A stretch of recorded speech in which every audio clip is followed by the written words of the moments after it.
You know who that is there? Yeah, that was that. Yeah. And there's Mitzi with her, Denise and Mitzi. Yeah, that was right. Uh-huh. I'm Randy Thomas's mother, and he is my only son. The hardest part about Randy's diagnosis is that I've lost my son.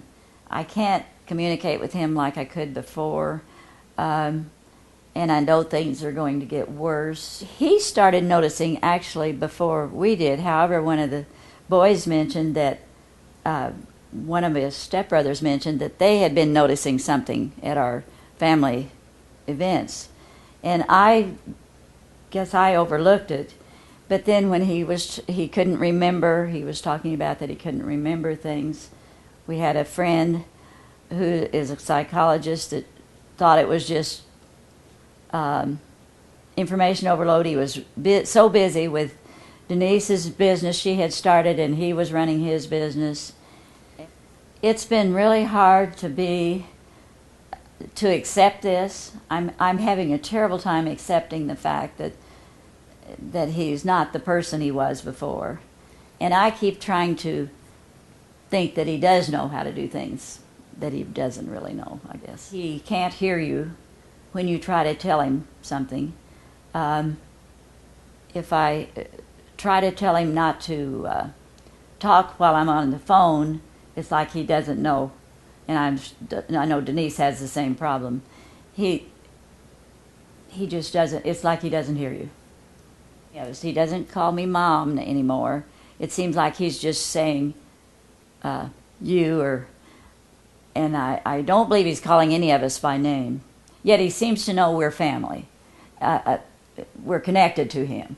And it's the same way with most of the family. I thought he was my caregiver for my old age. Now I'm one of the caregivers for his old age. It's just been, and just the emotional, just not having him to talk to. It's just, he's not there. And I don't know how much he comprehends that we say, because sometimes it seems like he does, and then most of the time he doesn't. And it's just bad. Losing your brain is, to me, the worst thing that can happen to you.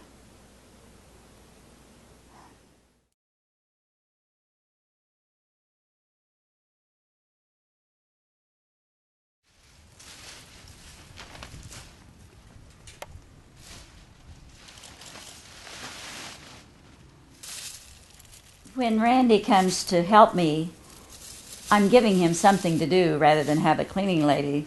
I think it's helping to have him have something to do. He can run the sweeper in my house without any guidance. He seems to do a very good job. He likes to empty the dishwasher for me now. Hey, that would come by there. Yeah, that's right. I might have to help you. Wait a minute. Randy never knew before where my dishes went, and now he seems to know. And how he can understand that, I don't know. It's just, there are some strange things that he does know, and yet other things he doesn't know that we just can't. It's hard to comprehend how his behavior. I take Randy to McDonald's on Monday and Thursday. He always wants a quarter pounder with cheese. I get some chicken nuggets, and I get him a Coke, and we've been having hot fudge sundaes with our meal too. And we just sit there and eat mainly because he can't carry on a conversation now with me. After McDonald's on Thursday, we drive up to the Hollywood Casino. He comes nearer winning than losing because he usually picks some machines that have been paying off. We only do penny machines, but he seems to enjoy the casino. And then after we finish, he can lay his money out and figure whether he's ahead or he's lost. He can't tell me how much he has, but he can show me that he won $40 or $60 or whatever. We don't have to give him any money anymore to go because he breaks even enough that he's always got his money. So I think that when Randy and I quit going, I will actually miss it because I enjoy watching him win. He's so happy if he wins.